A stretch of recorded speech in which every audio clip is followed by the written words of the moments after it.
Yes, you can. Okay, you can. Okay. The class is only supposed to start at 5. So I'm just waiting for a few students still to come in. Is that all right with you? Yeah, that's perfect. Okay, thank you. Yes, ma'am. Okay, thanks so much, Sipe.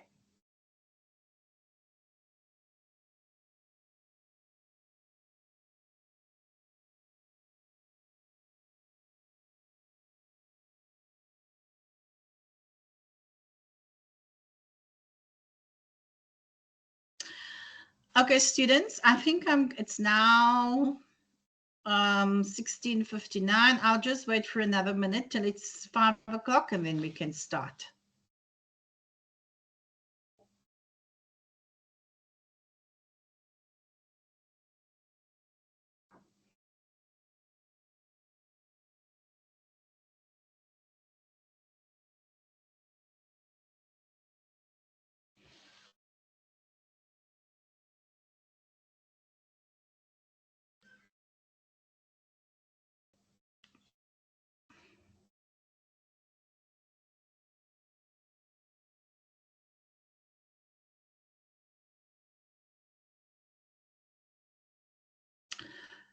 All right, let's do this. Control Shift O. Control Shift O. Okay, so there's my camera has been. You can no longer share videos.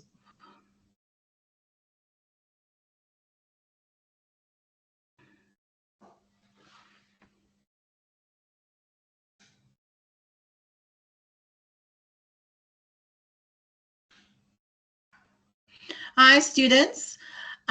Before I get started, can CP perhaps tell me whether you can see me? Because it looks like my camera has been disabled, or any one of you. I Are can you see able? you. Oh, you We can actually. see you, ma'am. Oh, okay. We I'm can glad. see you. I'm always happy when students. I'm not good at not showing my face because I need you to see me because it's such a tricky, this online teaching with you not seeing me and I'm not seeing you. It just becomes too much for me as a lecturer. So yeah, I prefer it if you can see me in my bedroom. Well, it's a study cum bedroom. So yeah, no, it's nothing fancy, guys, but at least you can see my face, and that is all that's important to me. Okay, so I'm going to welcome you. I'm going to share my slides with you so that we can get started. There's just a few things that I would like you to know is that I have been experiencing here and there a bit of problems with my PowerPoint slides. My husband have been trying to figure it out. So if you can't see the PowerPoint slides as I'm sharing it, please let me know. Just unmute yourself and say, ma'am, we can't see it, or Natalie, I can't see it any longer. Okay. If you want to answer a question, just unmute yourself and also do the same. Guys, this is I don't like a difficult teaching situation, so we're going to make it easy for ourselves. Okay. So I am going to share my slides now with you. Ma'am, I can't see you. You can't see me. Yes, ma'am. Yeah, because I'm supposed to appear here somewhere. Let me just phone the administrator and say to him that my camera has been disabled and I'm not sure why. Okay, let me just see here. Just give him a call. Just give me a minute, guys, eh? Yeah. Thank you.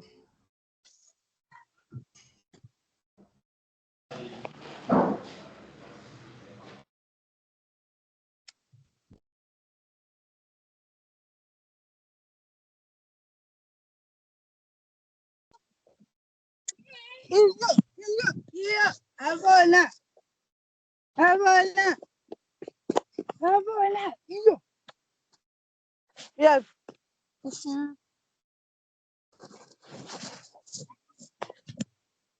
Okay.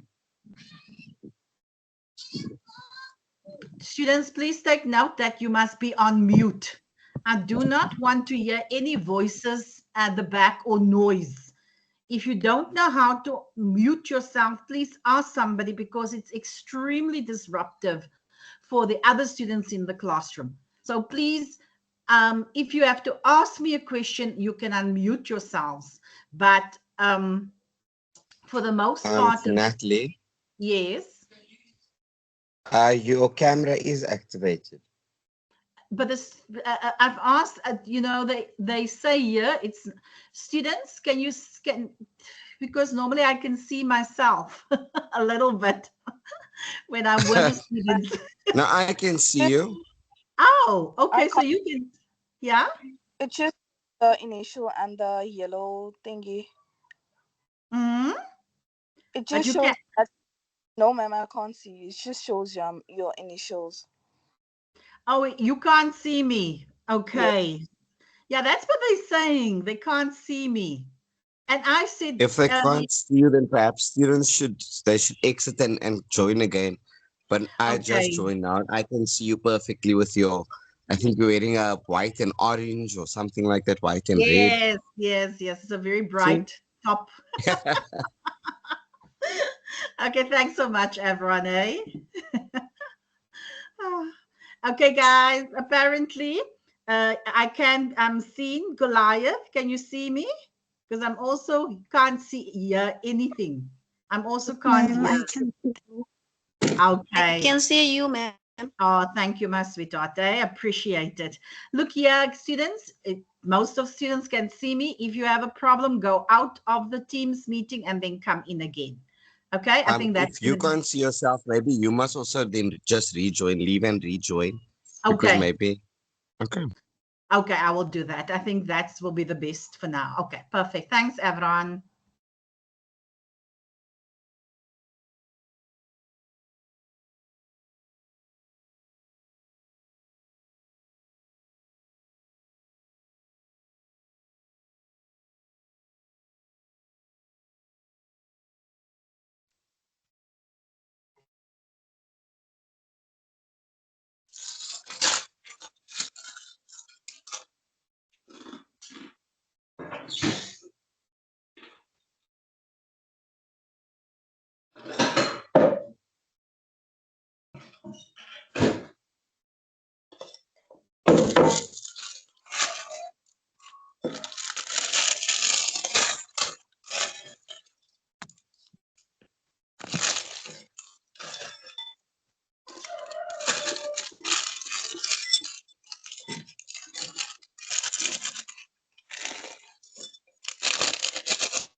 You're muted, Natalie.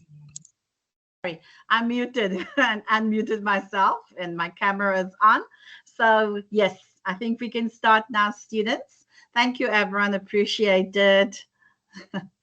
Let's share. Okay.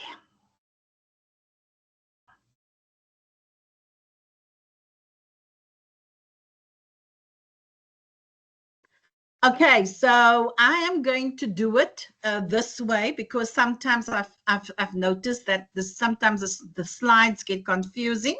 So I'm sure that you as students will be able to see what's written on here. It's lecturer information.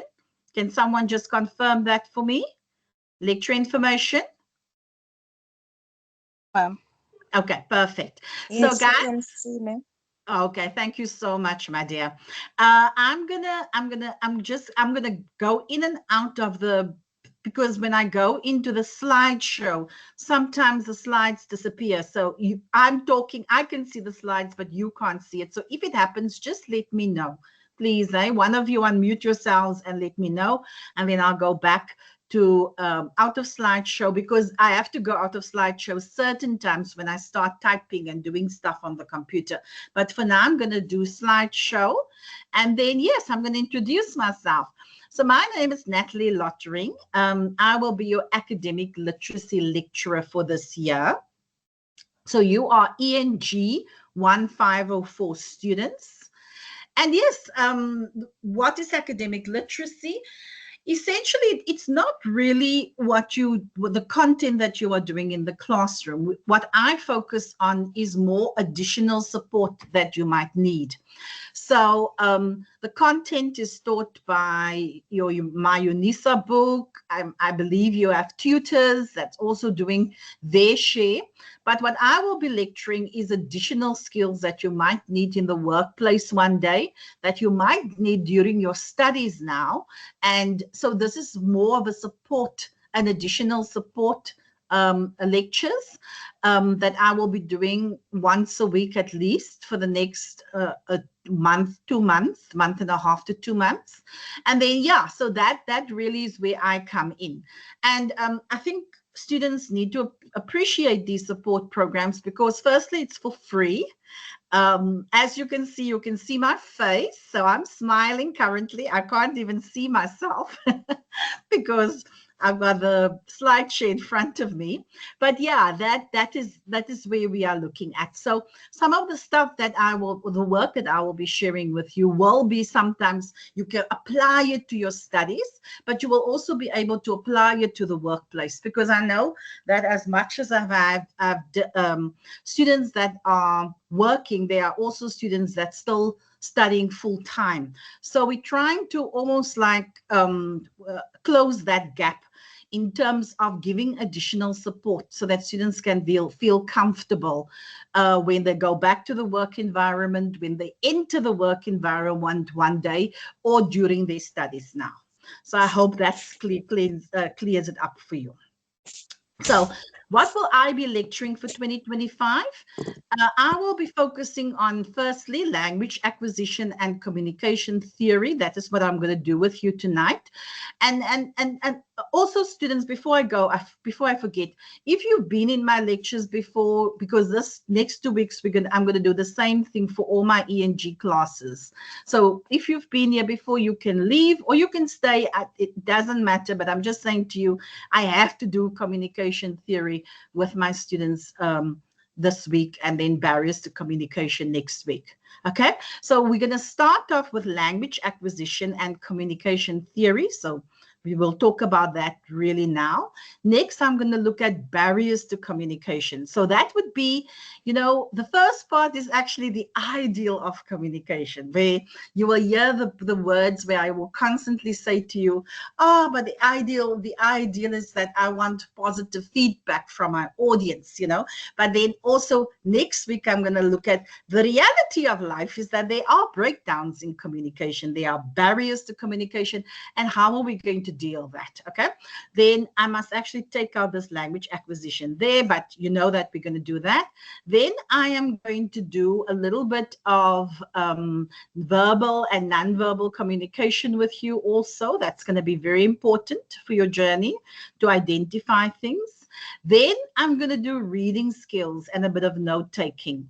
So reading skills are extremely important as a university student, because you have so many different things to read all the time. I mean, reading is your life at university. You go to my UNISA, you have to read online. You have to buy textbooks. Those textbooks are sometimes very dense, sometimes very difficult to understand. So reading skills are an important part of a student's life. And I think one of the things that students have come to realize that when I taught this was that, it's not like you just start with a textbook and start with page 1. There's pre-reading, there's prior reading, there's a lot of things that you have to do in order to understand and remember what you are reading, because those are the most important things there. Listening, very important, guys. I always say listening is a very underrated skill, because even in the schooling system, it's not focused on a lot. Before becoming a lecturer, I was an English teacher for about 9 years, And I remember that we did very little listening. So I'm going to do a little bit on listening so that we can, because it is a very important skill. Whatever we do, you are listening to me now, I will be listening at you later on. So yes, it's a very, very big skill. So again, what I will be doing is meetings. Yeah, very important part of your work that you will be doing. I mean, some of you are attending meetings on a regular basis, and you know, reading meetings for me is it's very complex. It's actually not that easy as what people think it is, because there's so many things that you need to know about meetings. You know, firstly, you need to know how to send out the notice to the meeting. You need to know how to write minutes of a meeting. You need to know how to a chairperson's role, the secretary's role, the financial officer's role. There's a lot on meetings. You know, the executive, what is a special meeting, proxy quorum, there's meeting language that you need to understand. So meetings, I normally do, I've done quite a few short learning programs on the meetings where I go to companies and I present it to them. And yes, it's always good to get a refresher on the entire meetings thing. And if you have not done meetings within the schooling system, which I know you've just touched on, I have. I had twin boys in grade 12, so I kind of know what's happening in the schooling system in terms of what is being taught there. And I can tell you that meetings is just brushed over. So yes, we're going to do meetings. Then yes, your favorite thing, oral communication, presentation skills. Yes, a lot of students always feel overwhelmed about presentation skills, you know, presenting in front of people. So I'm going to touch on that a little bit. Then business correspondence I will be doing as well. So how to deal with emails, how to deal with, what do they call it? You know, just getting your correspondence in general about business in order. Then online business presence, that's also a very important part, because online has become our life. I mean, I'm doing online teaching, and I would not have thought pre-2020, you know, that this will be the norm. For UNISA, it was always been there, but not even at the level that we are doing it now. So online business presence, then employment communication. I think this is very much in line with what you guys are doing as ENG1504 students. Okay, so then what I'm also going to look at academic writing, a very big part of it. I mean, that's going to be your life. You know, academic writing is important. Then I'm going to do academic referencing. Yes, yes, yes, yes. It's never going to go away. Those are things that you must always remember. That's going to be important in your life. I'm going to do report writing, another area which requires not just one session. I need 2 sessions to do that, because report writing is also going to be part of your life. Whether I'm assuming that you are all you want to move into an English language career field, or you want to know more about the English language, and report writing is very, very important. So when I teach the section, I actually start with a basic report, like a school report, but then we build on it. You know, we build on it. Then we try and get the logic of the report. I always say to my students, there's a logic to report writing. And that logic goes for any report that you are going to write. And that's important. You understand that. So learning styles, that's also, I'm going to touch on that. And then later on, we'll do exam preparation. We don't have a lot of time this semester, so I can only touch on certain things. But that is the idea for the year that you will get out of me. Okay, so I hope that you are fine with that. Okay, so look here, I'm not sure about this information, but Avron, who's the coordinator, he does everything for these modules. It was mentioned that there will be you can have a one-on-one consultation with me, normally 30 minutes. You can contact Avron. He will then be able to guide you with this. Don't worry, students. These slides, I will send out a set of slides to students so that they can have, so that you can have it. So don't worry too much about the slides. You will get it. Okay. So what will be our objectives? Oh, okay. After studying these 2 sessions, you should be able to, can you still see, understand what is communication? Okay. So what is communication? Yeah. I can't see the next slide. It's Okay. still No, showing. that's why I'm saying to you, let's go and then, yeah. Okay. So there, can you see the objectives there now? Yes, yes, we can Okay, see. perfect. I'm going to do this for now till later on, hey? So you still see the big screen. You still see the screen, but I have to do this anyway if I'm going to type out certain things for you that I normally do with the students, okay? So after studying these 2 sessions, you should be able to understand what is communication. Okay, how children acquire a language. I think this is so important, especially when you study the English language. You need to know how students acquire language. I mean, it's fascinating how they do it, actually. So yeah, that's what we're going to look at. We're going to look at how to describe the communication process with the aid of a model. So communication theory with the aid of a model. I'm also going to look at possible barriers to communication. So we will be doing that a bit next week. Then I'm going to, let me just hide this thing from here.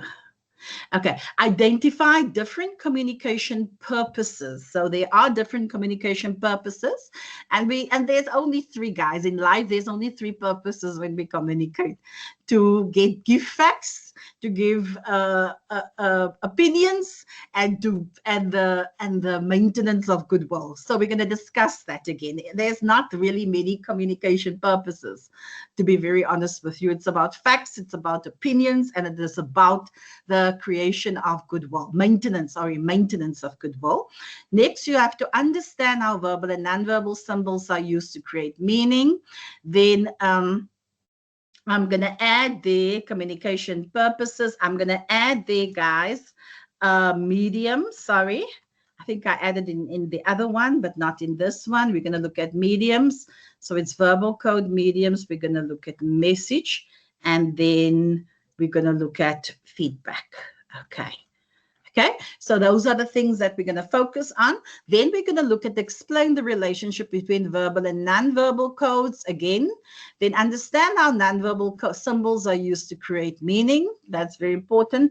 And then explain the functions of nonverbal codes. So in general, guys, it's really what we're going to look at is about what is communication. Oh yeah, I added it. So I said we're going to look at if I go back there, mediums, message, feedback, and then the last one here that I'm going to add is context. Okay, I just added it on this page so we can. I'm actually just going to delete it now quickly, so that when I send it. So what is communication? I mean, this is you all studying English, and I don't know. Can I ask one or two of you, what was the reason why you decided to study, to do ENG 1501 or 1502? I've come to realize that I've never asked this question, or 1504. Can someone perhaps just guide me with that, students? Anyone? One deeper? And now, guys, in my classes, there's no incorrect answer. I swear, I am the easiest person to have as a lecturer because I'm not too concerned about, certain things here. Can you please repeat your question? Okay. Why did you decide to do ENG 1501, the the English language modules? I do ENG 1504. Okay.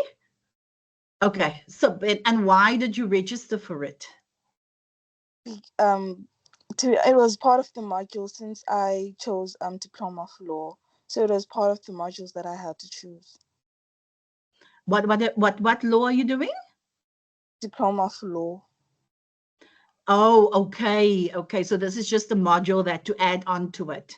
Yes, ma'am. Okay, thank you so much, Anam.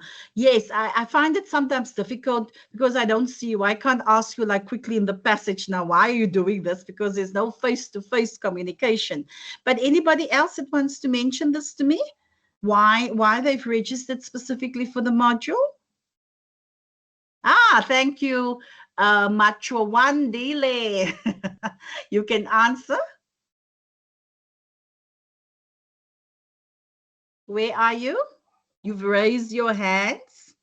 Your hand? Yes, ma'am. Can you hear me? Yes, I can hear you clearly. Well, it's actually for me personally, it's to help me like broaden my horizons in the English language because I found that in the workplace, the way that we speak and the way that we were taught English in school is not the same. So I thought maybe varsity level English will teach us more on the communication in the workplace and how to deal with communication itself in the Okay, workplace. wonderful. Okay, so you wanted to know, you've come to realize that there's a gap in between what you were taught in the schooling system and at the university, and actually now you in the schooling system and at work, and you just wanted to broaden your horizons a little bit. Thank you so much for that answer. It's very informative for me. Okay, appreciate it. And somebody else also raised their hands? Yes, somebody else? I saw someone raising their hand, and let me just see. There we go. One deeper. Antoni, do you know that your hand is raised? One deeper. Hello, ma'am. How are you? I'm good, and you, one deeper? I'm good, thank you, ma'am. ENG1504 was part of the module because I am doing tourism management, and then it was part of the modules.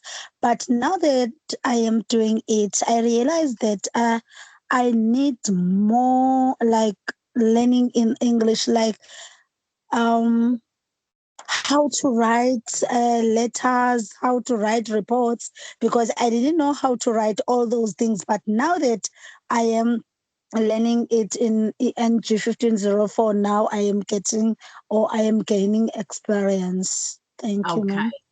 Thank you so much, Wandipa. Thank you for that. The next one, we have another lady that raised their hand, or guy that raised their hand.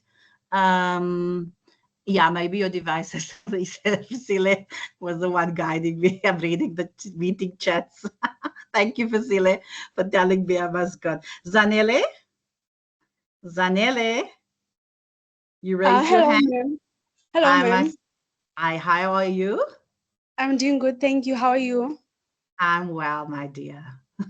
Okay, well, for me, as I have registered for ENG1504, well, as a law student, I have realized that I need to be able to write clearly, and I need to actually to write logically. And ENG1504, it actually supports me in developing these skills, actually for both my future legal career and for just understanding English in general. Okay. Thank you so much, Zanele. You've given me great insights. So it seems to me that the idea is that you are already in the workplace, or you're studying a specific course. I've now heard 2 law students, and then other students that are saying that in the workplace they sometimes battle with the language of the battle with English, to how to write certain things. And yes, I hope I can be of support.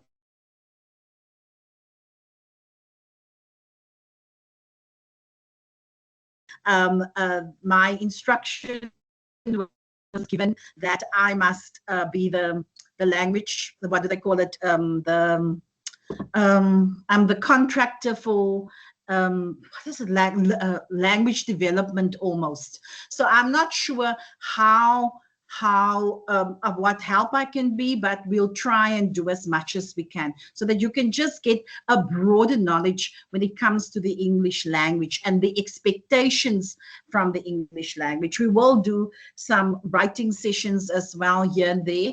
I might not have time to do it this semester because I need to get the theory out, but we'll definitely try and do it next semester. I'm very grateful that this is a year course, because if it was a semester course, we would have been in trouble. But it's a year course, so I have a bit of time with you. Okay, so I'm going to go back to my slides. Let me just, because it's important that I don't miss. Okay, so normally when it comes to teaching, and sometimes I feel this way, I am a much better face-to-face teacher. So I like sitting in the classroom. I've always loved being in front of the classroom and teaching my students. But, you know, unfortunately, that's not the case. I have to sit online. And yes, the only way I feel I'm connecting with you as a lecturer is because you can see my body language and you can see the back of the bedroom that I use, and so forth, you know. So it's actually a bedroom study. So nothing fancy, guys. I always say to my students, I don't care where you come from. I don't care what schools you've been through, etc., etc. In this classes, we are all here to learn together.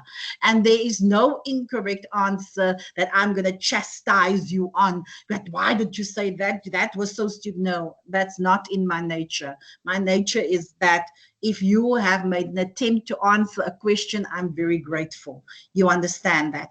And yes, students, there are going to be times that I say to you, please unmute yourself to do this and that. I'm even going to ask you by the session number 2 or 3 to put on your video camera so that unmute your, so, is it unmute your video? What they call it?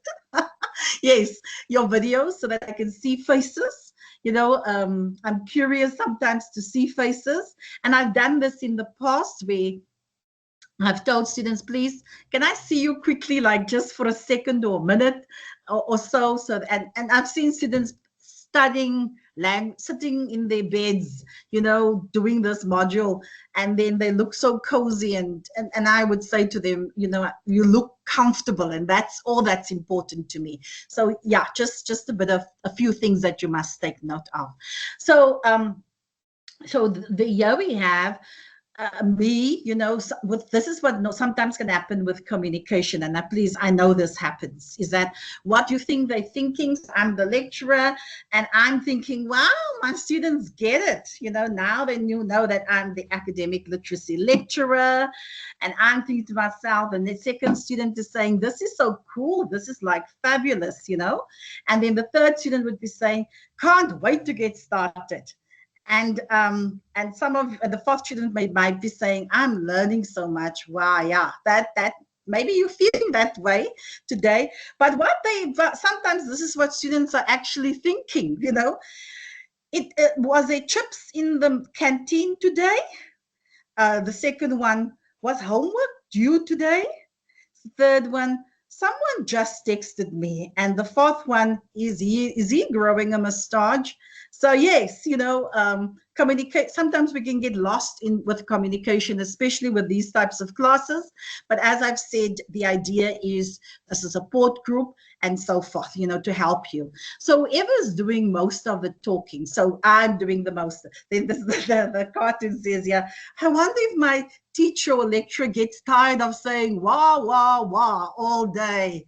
And I can answer that question. Do we get tired? Yes, sometimes we get tired. But yeah, it's my responsibility as the sender of this message today, because you need to remember the words that I'm using. The sender of this message today is that you, who's my audience, you know, to make sure that at least you understand a little bit about language acquisition and about communication theory, because that's the important part. So please just bear with me for now. And then theory, yeah. If I wonder if yeah, theory. Can you guys see the slides? Yes, you can. Eh? So when we are born, we communicate. You communicate with those around you. So babies tend to cry if they get hungry. Isn't that so? They cry when they get hungry. If they have discomfort, they also cry. If the parent needs to change their nappy or pampers, they also they cry. So even babies communicate from the day that they are born. They cry. And on the other hand, if they are happy, you will see smiles on their faces. You will hear them giggling, etc., etc. In other words, people communicate intuitively. Intuitively means sometimes we don't even know where, you've just heard like a big word, as people would call it. And then you say to yourself, I know stuff, you know what I mean? But in other words, people communicate intuitively without ever studying communication. And that's true, When we study communication, we examine theoretically. So what do we examine? What does theoretically means? It means that, so theory is a way of explaining and understanding a process that happens in the real world. And that is what we are going to do now with you with language acquisition. I'm going to introduce you to a few theorists so that you can see how a child acquires a language for now. And, oh, goodness me. Okay, sorry. Someone is trying to phone me and it comes on my, sorry about that. I'll just tell her that I'm in a class. Maybe just, okay. In a class. Yeah, and switch off the volume entirely. Sorry, guys. My WhatsApps go to my phone. So what if you heard something, it's me, but I've switched it off now. So theory is a way of explaining and understanding a process that happens in the real world. Okay, so we're going to talk about theories. Theory is basically, you've heard of Newton's theory, where he has said for every action there's a reaction, or different types of theories. I don't know all these, but I'm going to introduce you to English language theorists and what they have to say. So a theory is basically where there's a scientist or researcher. If you're going to do a master's or PhD, or you're going to do your honors, you are going to have to learn how to deal with different theorists, okay? Because these theorists have done their research on communication theory. So they can now conclude that because we have done the research, we are theorists, we've done the research, this is now what we can say to you happens when you communicate with somebody else, okay? So let's go further. So this is a very important, Stephen Krashen. I love this quote where he says, language acquisition does not require extensive use of conscious grammatical rules and does not require tedious drills. A very important one there. There's a difference between language acquisition and language teaching. How you acquire language obviously will be different different than how you are taught a language in the schooling system. So very important point there. So there's a difference between learning a language and acquiring a language. So that's a big one there. So I'm not even going to go through this part because I think it's sometimes just confusing. So I'm going to start with the theorist, okay? So there was these theorists called the behaviorist.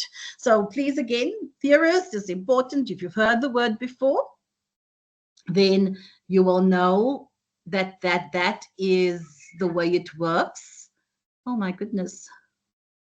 Where is my slides? Oh, okay. So I think this one, just give me a minute there, guys. I think I taught this morning and then the slides must have moved.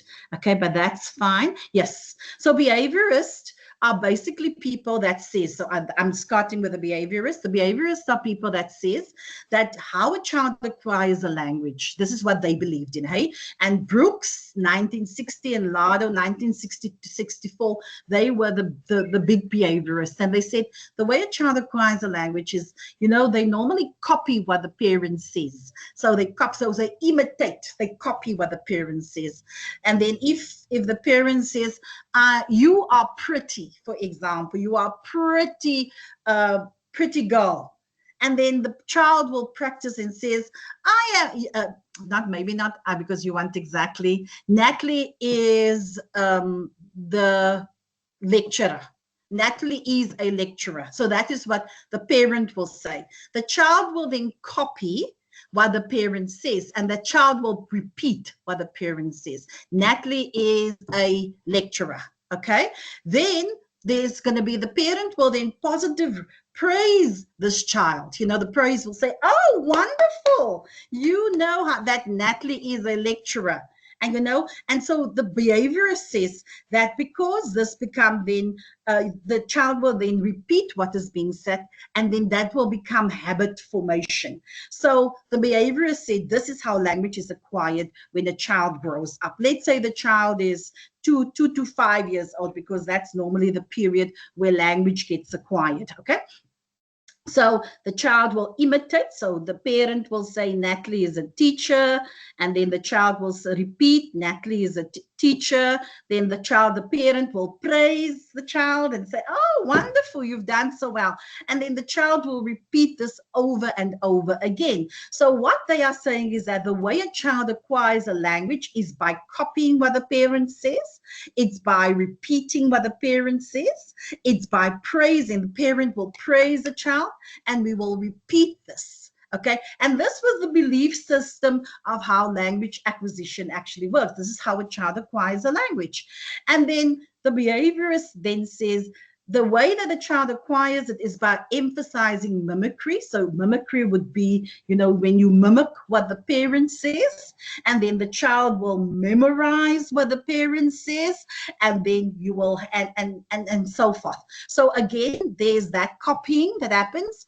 The imitation, the child says, Natalie is a lecturer. The child will practice it by repeating, Natalie is a lecturer. The parent will positively reinforce it by praising it. And then this will become habit forming. Okay, so they believe that use of language drills, there's language drills that happen. And there's this repeating language structures to make them automatic and habitual, meaning that, it's automatic and habitual, regular. It means that child will then remember everything that's going on. Okay, so, these are the behaviorists. So one thing that was a problem with what the behaviorist was saying, let me just make sure. Okay, one thing that was a problem with what the behaviorist was saying is that, let me just get my slides. Behaviorist continues. Behaviorist, however, there was a problem with this theory of theirs, because remember, they have done research on this, and this is how they believe. This is the method that they use, that says that a child first, imitate, they copy what the parent says, then they repeat it, and then they praise the child, and then the child then memorize and repeat it again and again and again. So what the problem with that theory is that it does not explain how children are able to say things they've never heard before, or how it's possible that children can make logical mistakes. Like some children would say, they don't necessarily know the right word, but yeah, a child haven't heard a word before. I had my nephew here, and apparently I said something, and he's like 4, 5, and he was saying to me, but why are you repeating what you've said earlier? I'm thinking, where did this child hear the word repeating? That's a big word for a 5-year-old, but the kids are quite advanced. But it made me think, where did he hear this word? And if we are going to follow the behaviorist theory, where a child only acquires a language when they, copy and then imitate and then praise and then repeat it again, then that doesn't make sense, So, and also what was very confusing for a lot of theorists was that, or a lot of people studying children, was that how is it that children can make logical mistakes? For example, I mean, they would say mices. Because we're not going to speak about mices as adults to our children. We're going to say mouse. Okay, or we're going to say mice, because mouse will become mice, isn't that? But we're not going to say mices. So if we're following the behaviorist trend, how can they make mistakes? Logical mistakes. We're not going to. Sometimes children like saying hold it. They like adding an ed to their sentences. It should be held, but hold it. And I'm not going to be a parent that's going to say, please hold it, or this cup. Or anything like that. I'm not going to say swimmed. I'm going to say swam. I'm not going to say tooth. I'm going to say teeth or tooth. But tooth makes no sense because the singular form will be teeth and the plural form will be tooth. But yet this child is saying tooths. The parent did not say these words, but yet they're making logical mistakes. Okay. So that was a problem with the behaviorist. And then there is now the new device. So just give me a minute. I swear all of my slides moved. So the language acquisition device is what now is important. And this is going to be the theorists. There's a new theorist, and they call themselves innatist, the innatism. So the innatists are essentially a group of theorists that believes, guys, that believe that a child does not acquire language like the behaviorist says they acquire language. The child actually acquires a language differently. So the second group of theorists that came in, and they said that Chomsky said, and Chomsky, if you're going to study languages one day, Chomsky is going to be a very important theorist that you need to remember, okay? He's still alive today, as far as I know, and he already said in 1959, argues that the behaviorists cannot provide sufficient explanation for children's language acquisition for the following reasons. They can't. You know, they say, no, this thing that you are saying that they must imitate and then they must copy and you must praise and repeat, it makes no sense. You know, so this is what they are saying. Argues that behaviorists cannot provide sufficient explanation for children's language acquisition for the following reasons. There are three things that they say. Children know more about language structure than they could learn. And that's really how it works. Somehow a child knows that a noun, a verb, and there's an object. You know, somehow there's a subject, a verb, and there's an object. A parent who's not proficient in that, it's not going to say, well, this is a subject, this is a verb, and this is an object. They just know about structure of a language more than they could learn from anyone. That is, but the children know more about language structure than they could learn based on what they hear. So if you're saying it's based on what they hear from the parent, then they know way, way more than what we could ever think of. And then they also said children are not systematically corrected and instruction on languages by parents. So a lot of children might make a mistake and then parents don't systematically correct them because it's not part of who they are as a parent, you know. So again, the behaviorists, because if the behaviorists were correct, they would have said, oh, the child would copy, the child will repeat, the child will be praised. So the parent is not going to automatically praise this child, you know. It's not going to automatically correct the child for every sentence that a child speaks.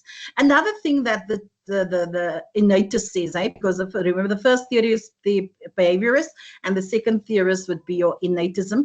And then they say children are exposed to language that include false starts, incomplete sentences, yet they learn to distinguish between grammatical sentence, correct and incorrect sentences. That's also true. You know, sometimes when we speak, I always say speaking would be very different than talking.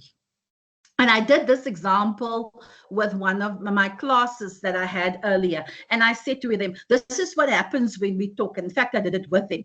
Okay, I can just put in the example. Sorry, guys. It just helps when I do this because I have different groups. Okay, so the example there would be... and so forth. So the example would be, if I ask one of you, you know, what time did you wake up this morning? Okay, you will answer me 7 a.m.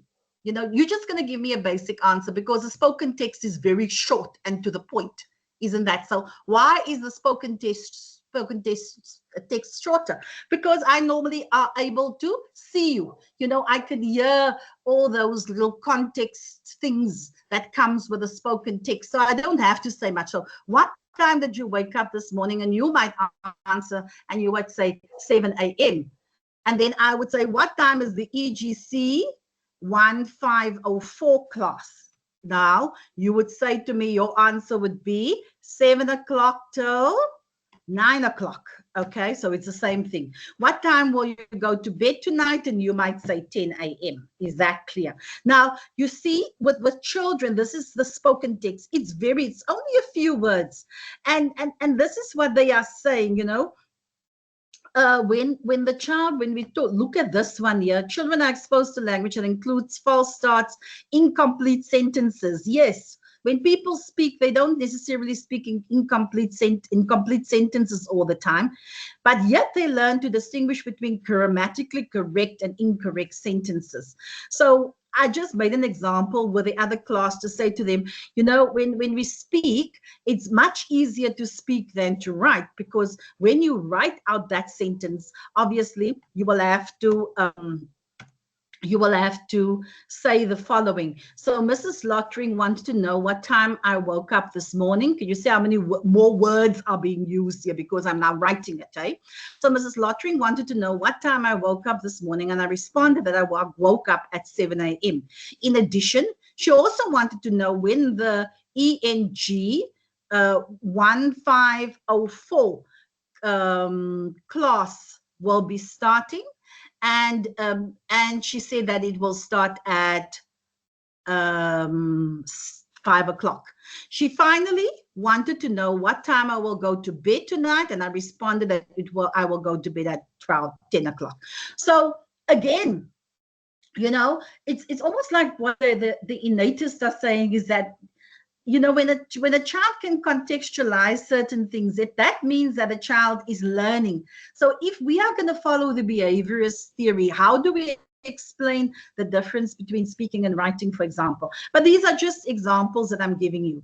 So the innatists believe, this is what they believe. They believe that children are biologically programmed for language. So what do we mean with that? That language develops in the child in the same way of other biological functions. And that's true. How do we mean language acquisition? This is what they're saying, that it's just like we're learning to walk, a child learns to speak. So learning to speak equals learning to walk.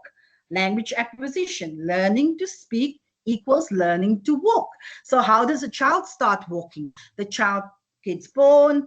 By a certain period, the child is expected to start crawling. Then one day you see by certain months, the child just gets up and the child starts walking. No parent has gone onto the floor to teach this child how to crawl and walk. It's something in their DNA that allows them to walk and then crawl, to crawl and then walk. And so they are saying, the innatists are saying, it's exactly the process, the same process as learning to speak, okay? And what do we mean like this? So they believe that language acquisition is a language acquisition device that a child has. They actually call it language acquisition device. It's an innate language ability. It's like a black box containing universal grammatical principles that apply to human languages. And that's so true. So they say, just like you learn to walk, that's exactly how you acquire a language. There's like a box, a blank box where the child gets born, and then suddenly,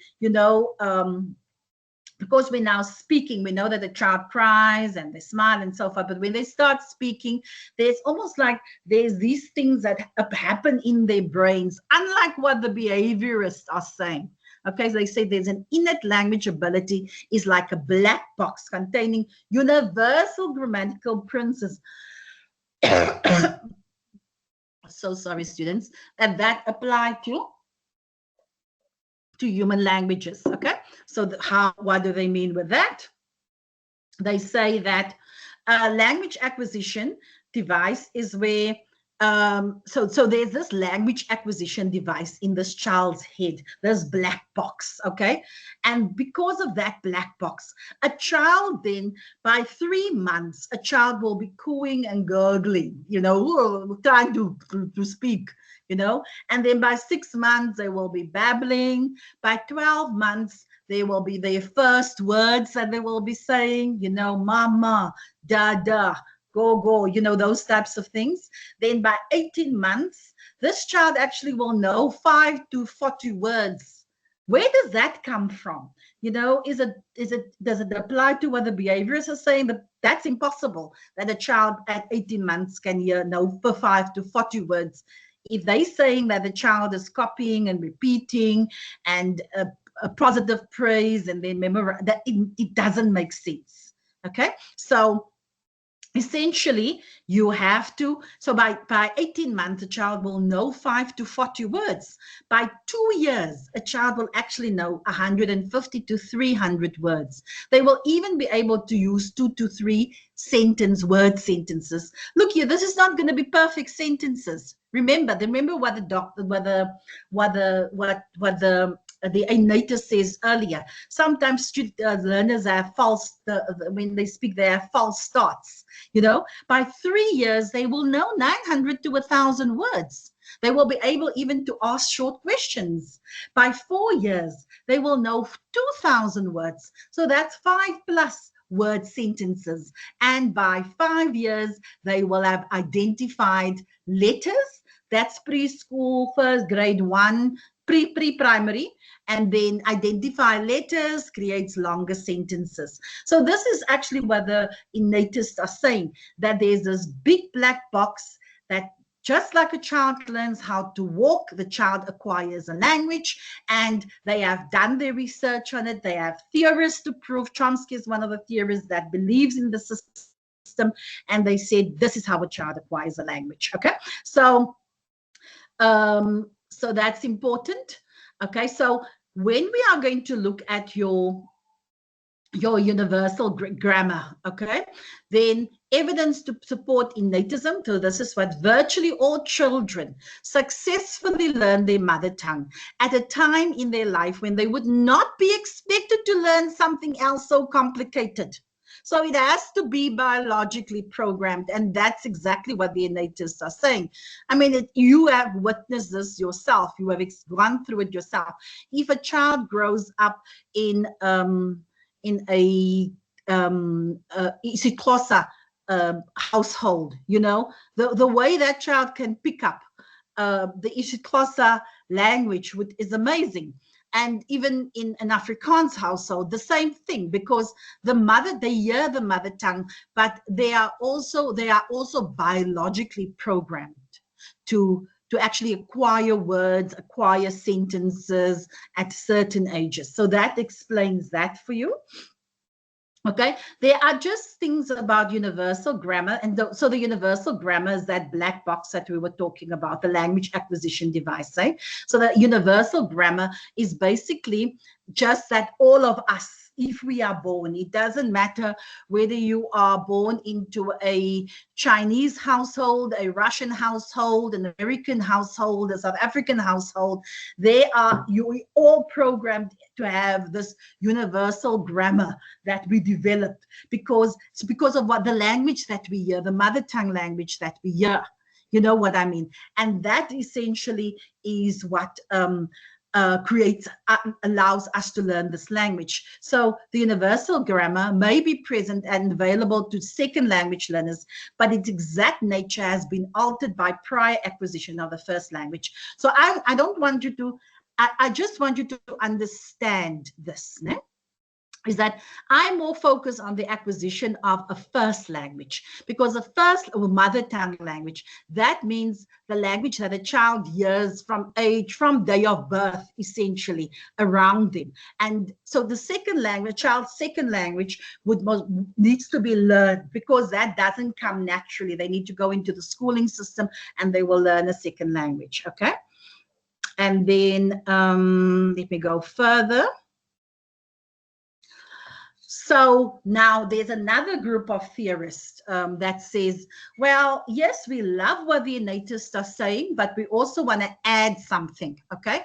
Now, this is the third group of theorists, and they are called the interactionalism, sorry. So they are called the interactionalists, and they are saying, yes, we believe, just like the innatists, like Chomsky and them says, we believe that children learn their first language through a combination of innatism, so you know, the universal language principles, the black box, all of those. We believe what the innatists are saying, but we also feel that there are environmental factors that must be considered. And that is a very, very important point that I would like you to make there. The interactionalist says that yes, we believe in innatism, but we also feel that environmental factors are important. In what way? So let's say a child from Afrikaner boy grows up in an area where there is it Xhosa because of the environment, that person that we would have believed would be Afrikaans speaking will now pick up the indigenous language that they are surrounded in. If you are born in China and that's all you hear, you only hear Mandarin as a baby and so forth, you will pick up the language very quickly, because the age group where a child acquires a language is between 2 to 6 years old. You know, they pick up a language just like that. You know, and especially if you take the environmental factors into consideration, that it's so amazing to see how a child can just develop a language so quickly. But we as adults struggle with that, hey? When we try to learn a new language, it's not that easy for us, because our brains have been developed already in a certain mindset in terms of our first language, okay? So a child's inborn capacity to develop language is crucial. And a language a child hears from adults in in his or her world. It's crucial, because what happens, because we have this universal, the black box, we have universal grammar, we have what the innatist says, that suddenly, you know, the box will be filled, but also the child will pick up from adults and other people that are here in the world, you know. So it's very different from what the behaviorists are saying, in saying that they only pick up things from what the parent are hearing. Okay, so I think with this point, I made a point with the other group earlier, and I'm not sure whether you would agree with me, that when it comes to the first language, guys, and I mean, I'm a big proponent of mother tongue education. I believe that a child should be taught in the language that they hear as a child. Because once they are taught in a language that they hear as a child, and they have their subjects in school as a language, you know. So, for example, what the Afrikaners did in our country and what you hear in other countries. For example, you'll never see a Chinese prime minister speak in English. You'll speak in Mandarin, or what else is there? North Korean, South Korean, they speak in their languages, okay? But there is a reason why mother tongue education is important, because if you are taught in your mother tongue, you know what I mean, your mother tongue is so developed well, then it is easier to actually learn a second language. Because in order for you to learn a second language, you need to have a well-developed first language. So I'm just going to use Afrikaans speaking people, because a lot of them, from the day that they are born in the household, sometimes they speak Afrikaans with the parents, they go to school, they have their subjects in Afrikaans, they do life skills in Afrikaans, they do physics in Afrikaans, they do pure maths in Afrikaans. I mean, the only time that child actually hears English sometimes is maybe on TV, when they listen to the radio or TV or online, you know, while they're busy with TikToks and so forth.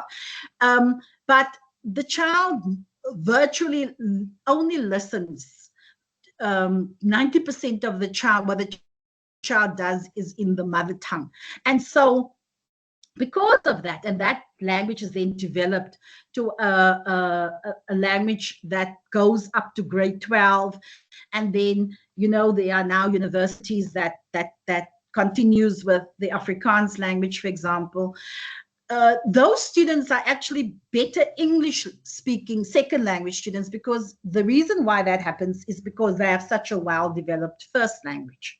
Okay, so I've had German friends, very good friends in Germany that came from Germany, and I remember asking them, he was married to a Ukrainian wife, and I remember asking them, okay, so now German, obviously the child will take on the mother tongue, in this case of the father, you know, so the mother tongue will be German. And I said, second language? And then they said, no, the second language will be Ukrainian. And then the third language will be English. And I said, wow, how absolutely exciting, you know, this is, because now we have a person that's not so, you know, obsessed with English as the mother tongue. They believe that the child must understand the language, develop the language in the schooling system, etc. Because what we are doing with our students, and this I find to be, this is just my opinion, guys. Please don't butcher me for this. But what I find is that if we can just have a situation in South Africa, and I know what's going to be the some of you, what people are maybe going to say, but I want you to say what you need to say, is that if our children can just be taught in their mother tongue, you know, because this is what the innatisms are saying. This child, or the actionalists are saying, is that this child has this language acquisition device, and everything is thrown at the age of 2, 3, 4, 5, you know, and so when they go to the schools, they already have language straight in their heads. Language is possibly one of the things that they have under control. But what happens with the indigenous languages is that, you know, you take it up, and then I think in grade 1 to 3 they still do the indigenous languages, but then they subtract, they take it away, and then suddenly English is introduced.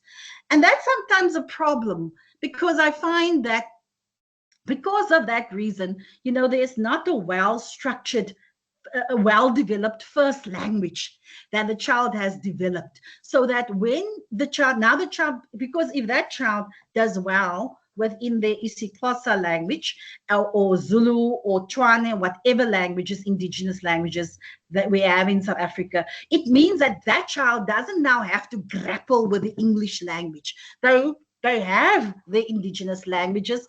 The question papers are set in the indigenous languages, answered in indigenous languages. So one day, when they at the schooling, in the schooling system, if they have to acquire a second language, it's not going to be that difficult for them to do it.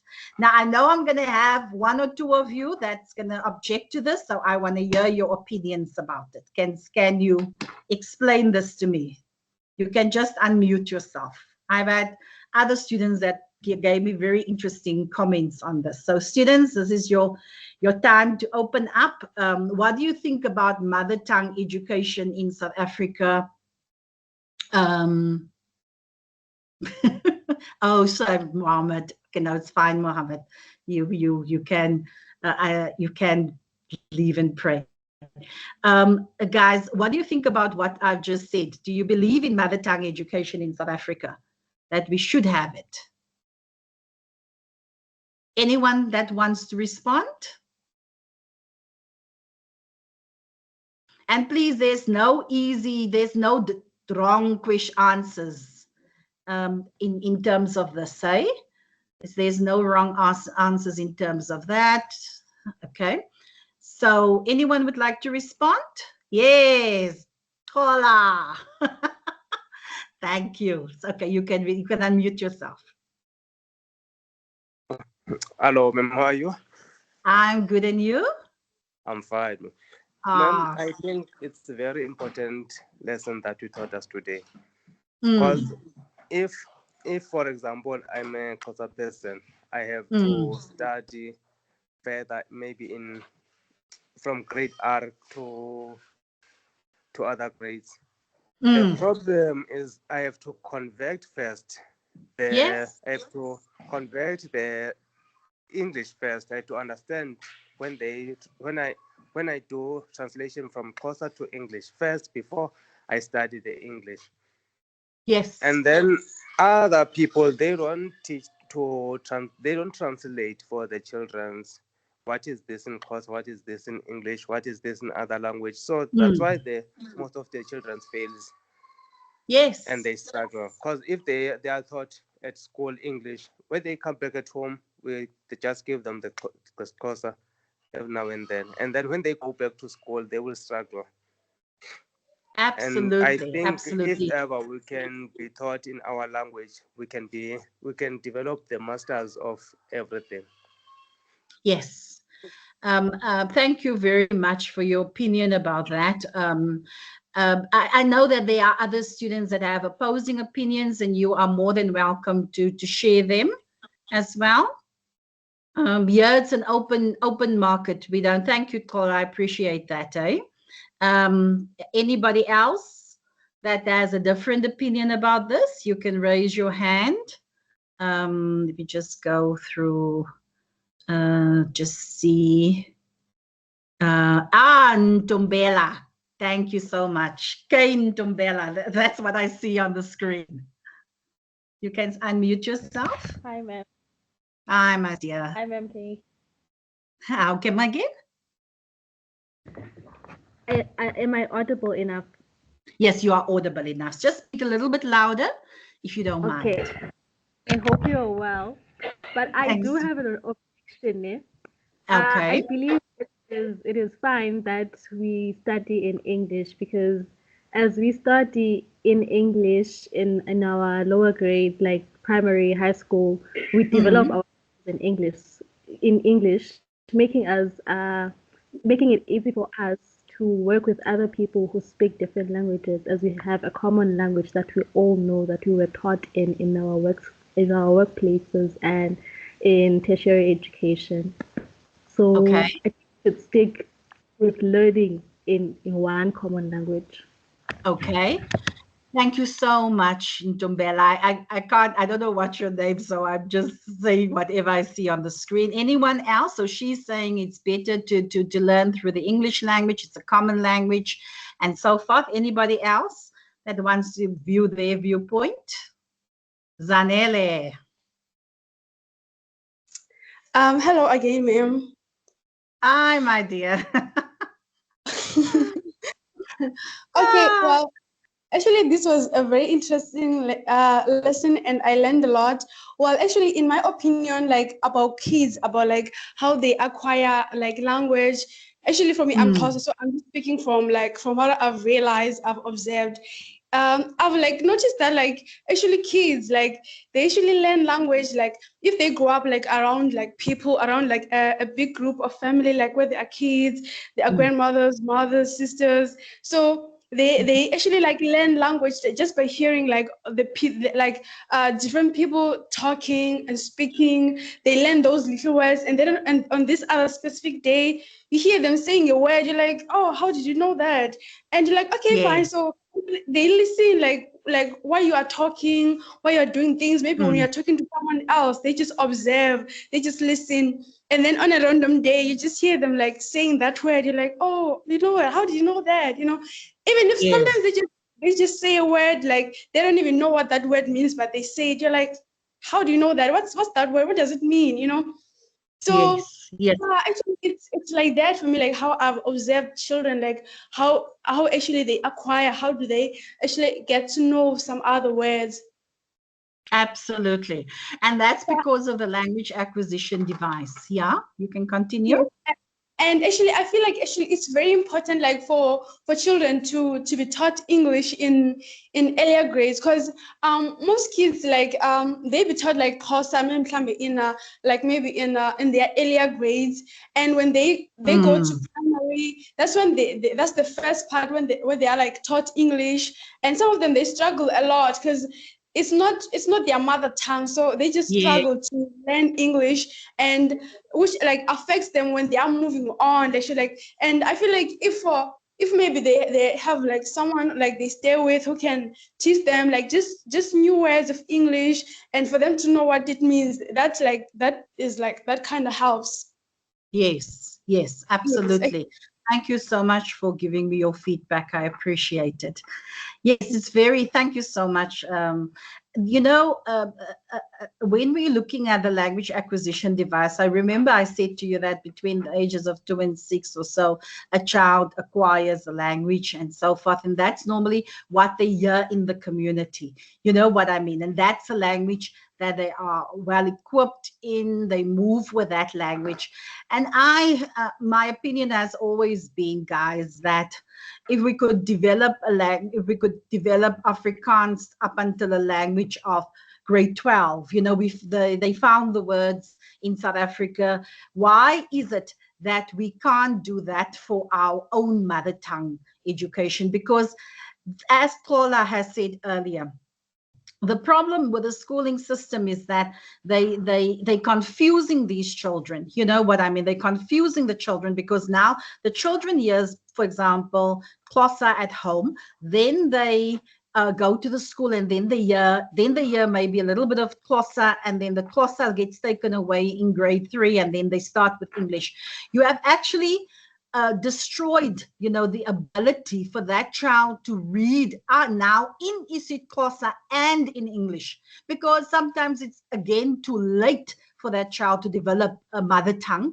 And if you take the mother tongue away when the child is like 8 years old or 9 years old, I think when they're in grade 3, it really creates a problem, and it creates a different problem, because Tola says, and I believe this, guys, you know, I'm going to get a lot of pushback from students because they believe that English must be the language of learning and teaching, and I keep on saying to them, why, guys, why? You know, there's no country in the world that they're so proud of their first languages, their mother tongue. You understand that? And so by not developing any of those languages, because now the Xhosa, for example, is taken away from the child at 9. The child heard this language, suddenly it's taken away. The child hears the language at school, English now at school, but then they go out and they go into their communities and they hear again isiXhosa a lot of times, because that's what the parents say, speak, and whatever speaks. You understand? It destroys that child's ability in terms of functioning in their mother tongue. And I have seen this, you know, so many times with Afrikaans students. And I'm not talking about, I'm just using it as an example. I'm not saying that they're better than anyone else, but because some of them have had a full functioning first language, it was easier for them to switch over to English, because this that you guys are doing here now, this has been going on. I mean, I was English mother tongue. You know, my mother was English, my father was Afrikaans. Okay, so I heard most languages the most, but I mostly heard English like more than anything else.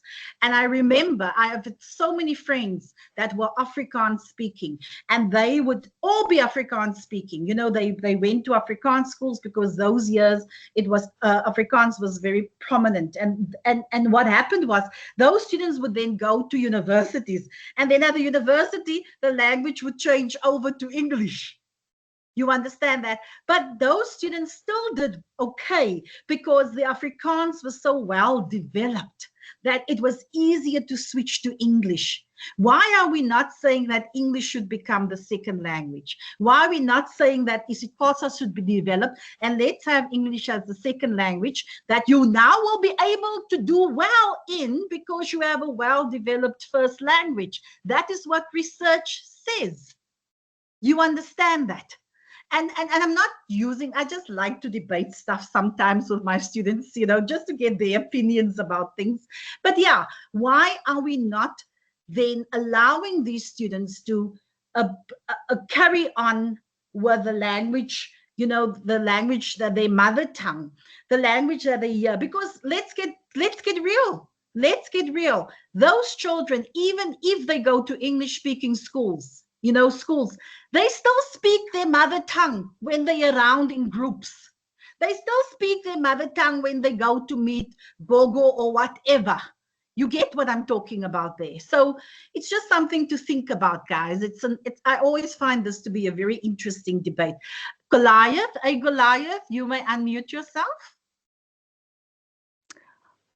Good evening, everyone. I just wanted to actually add on to what you have said, Natalie.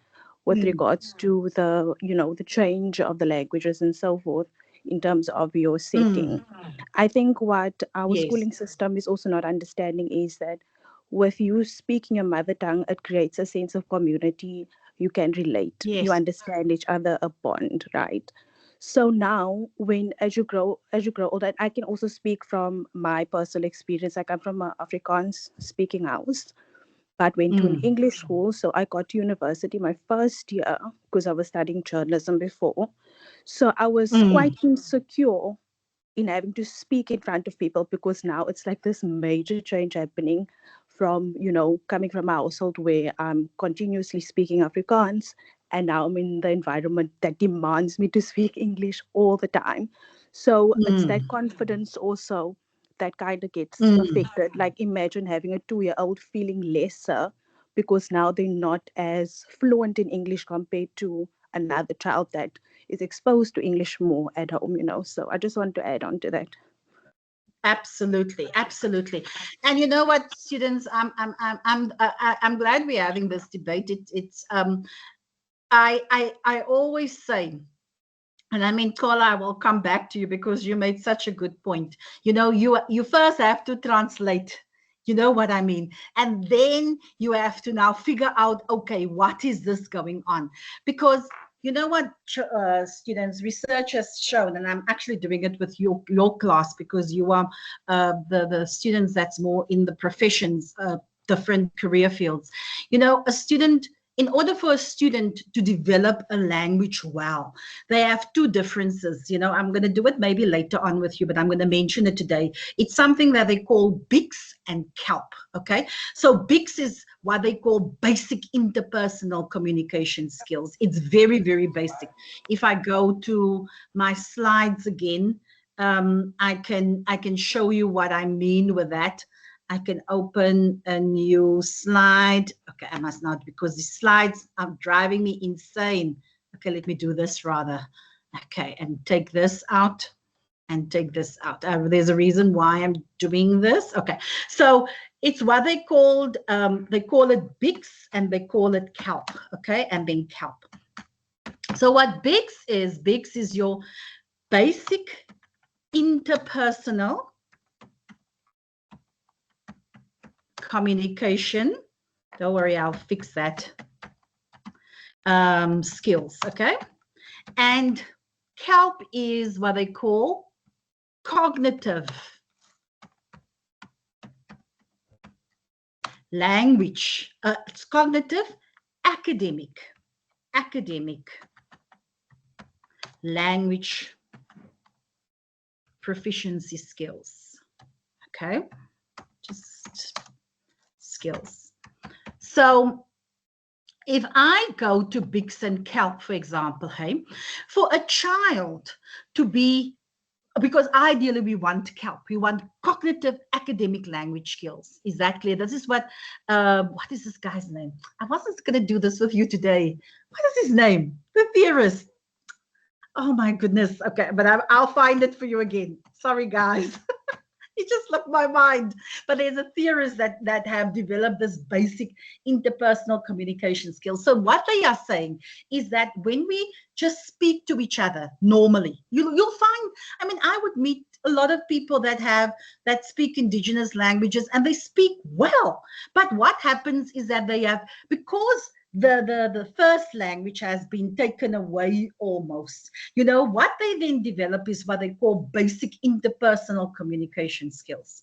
Now, in order for you to be able to deal with dense, like difficult concepts, sometimes writing emails, structuring things, you actually need cognitive academic language proficiency skills.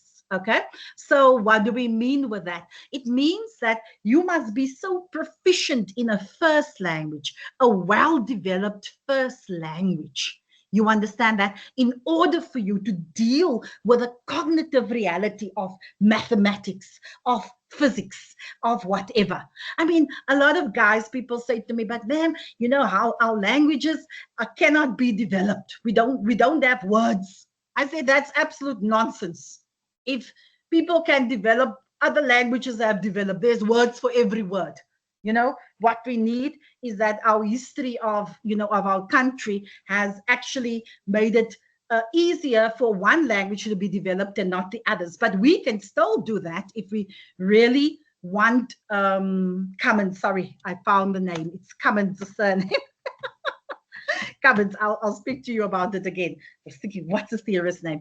But so essentially, if a child, you know, is so involved in their first language, have it developed in different, you know, your physics in your mother tongue, then there's no need for the translation to take place.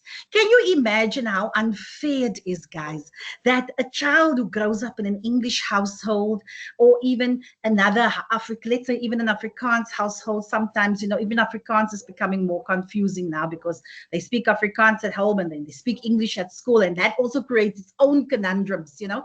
But let's say a child that's English in the household, parents speak English, they go to school, they hear English, you know, that child doesn't have to struggle with cognitive academic language skills. It's in them already. It's the language acquisition devices have been activated. The black box have been activated. But what are we doing with our other class students? They start off with Xhosa, then suddenly Xhosa is done for 3 years to grade 1 to 3, then it's taken away from them, and then suddenly the only time that they sometimes hear English is in the school, at school, and they still, hi guys, this is so unfair. It's so unfair. And for me, as a language specialist, I've had so many resistance to it, because I know what students are going to say. Hi, ma'am, you know, we have too many languages to develop. We can look at provinces. Who speaks isiXhosa the most in the East? What language do they speak the most in the Eastern Cape? It's Xhosa. So let's then have at least a protection for some of our students, rather than actually creating a mess for all of us, for so many, such a big group of our students. It's just my opinion, guys. You don't have to agree with me, but this is the reality. If you hear your mother tongue in the schooling system at home, you develop cognitive academic language proficiency skills, and those skills will make it easier for you to actually understand everything that's answered in a question paper, whether that physics paper or pure maths paper or life sciences paper is in isiXhosa. You have already developed the cognitive academic language proficiency skills. But what we are doing is that our students develop what they call basic interpersonal communication skills, and that's just sad. And you know what, guys? There are only 9 countries in the world that speaks English as a first language. You know, we believe if you go to Italy one day, you're not going to hear English, because those people, they have different dialects of Italian and so forth, but they speak the language. In our case, we can look at provinces and see how we can develop that. We can make it easier for our students, because at the moment, we are not being fair to our indigenous language students. That's my belief system. You can disagree with me about it, but that's how I believe. Do you have any opinion about that now, guys? Do you agree, disagree? It's lovely to have these discussions in between. Anyone? Ntombela. There's a Leandra. I'm going to call, okay, Kola again. Yeah, you can speak. Hello. Okay. Yeah. Ma'am, I'm just thinking the communication in English, and then there's a person that you want to communicate, there's something that you want to communicate with someone that doesn't know, maybe it's, the English is not the mother tongue of you, and then you want to communicate, and then you know this thing in your home language, but when you have to communicate it to another person, you have to check on your files now, which word I can use better, that I can feed this thing. Maybe it's not a correct word that you are using, that you want to say, but you're just relaying the message. Yes. This thing of English is creating a barrier between communicating to other people and also to yourself. to yourself. It's a reality. You know what I mean? It's a reality. And it's just, as I've said, guys, I just want you to think about things a little bit more. You know what I mean? And that's the idea. One deeper. One deeper. Hello, ma'am, again. Yes, ma'am, I agree with you because I get it a lot in my workplace because at where I am working, I have a Xhosa kids and the English kids. And then sometimes I feel like I want to explain this to them. And I always talk, I always speak Xhosa.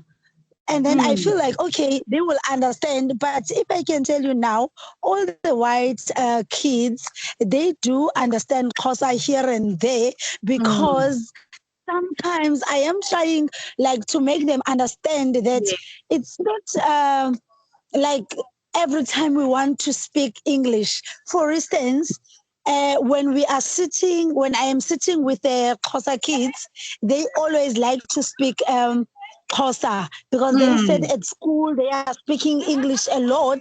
Now then we are sitting alone. There is no white kids. So can we please speak Xhosa? And then I always said, okay, I am giving you the grace that we can speak Xhosa because they are not with us now. But sometimes when they are with us, we do speak English, but we add Xhosa in it. And then yes, you can see that they are a bit lost, but we have to explain to them.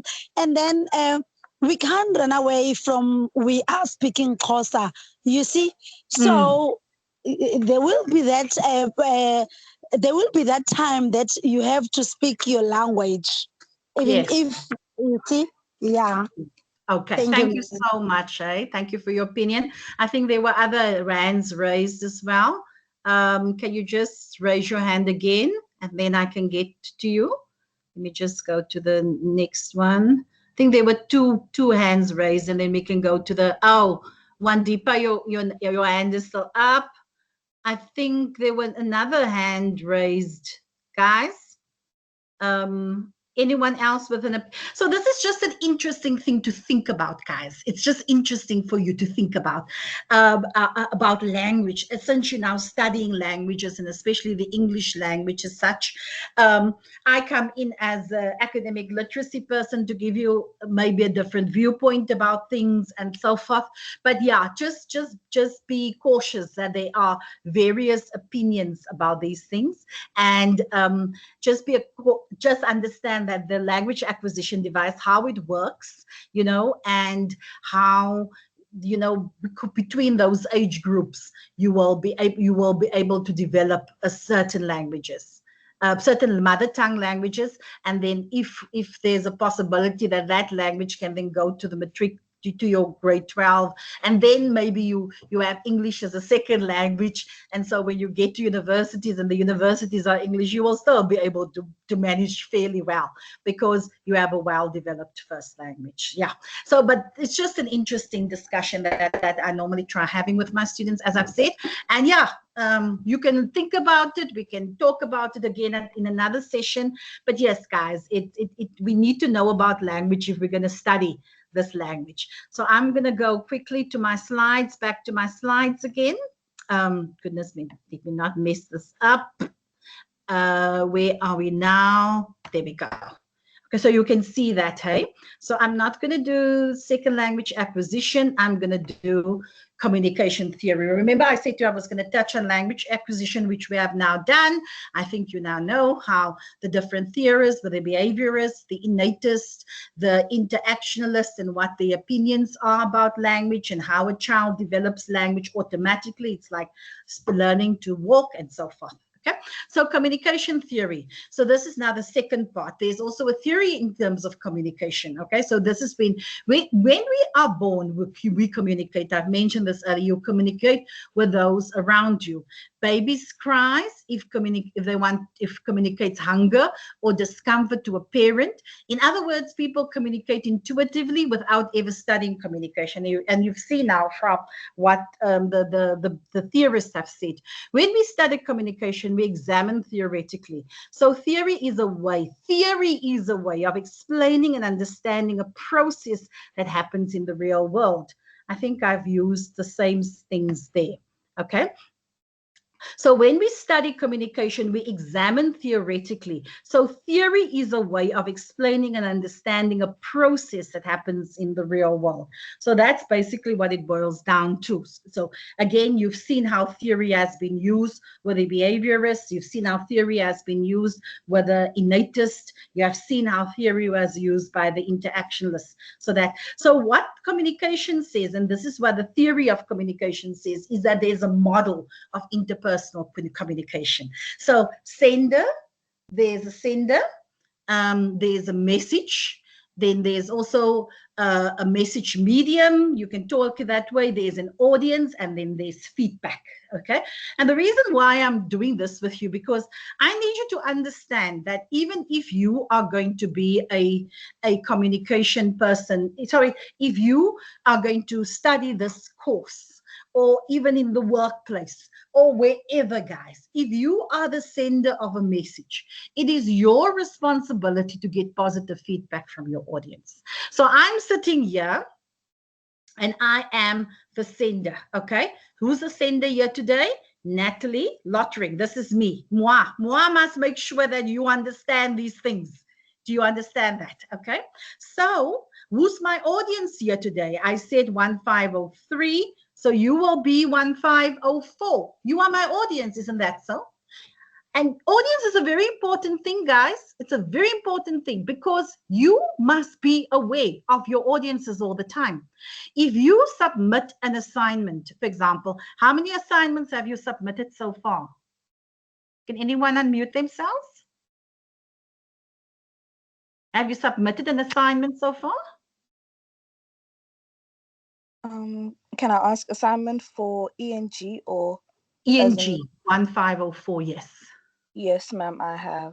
Okay, you have submitted. And what was the assignment all about? Sorry, students, I don't get access because I'm not supposed to teach content. That's for the lecturer. I'm supposed to teach you academic literacy. So I don't exactly know what your assignments look like. I just know a broad definition of what you're doing. Assignment 1 was about meetings, like writing meetings of an agenda. Okay. And so you did meetings. Wonderful. Yes. Okay. The second one was also about the agenda of the meetings, but it was more of like I don't know how to put it. Like it was more of like an investigative report. Oh, so you did a report as well, investigative reports. Okay, yes, so I'm going to do that with you again, guys, just as another reference. I know that you might know a lot about meetings, but you can never know enough of meetings. It's just one of meetings and report writing. Oh my goodness. I sometimes go to companies and I teach short learning programs on those things, and it takes a long time because you need to know motions, you need to know all those things. So I'm glad that you know about it, but your audience, who would be, in my case, who's my audience here? Okay, who's my audience here today is the ENG 1504 students. Isn't that so? It's specific students because obviously you do different things. So the sender, yeah. What's my message here today?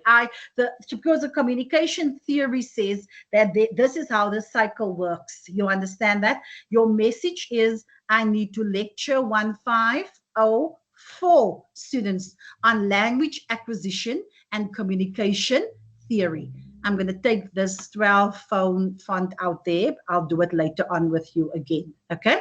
So my message is that my message here today is that I need to lecture you on language acquisition and communication theory. Okay, that's my message. What medium am I using? So a medium, guys, is going to be, there's two types of mediums. You're going to have a spoken medium and you're going to have a written medium. Now, a medium is how you're going to convey, how you are going to convey your message.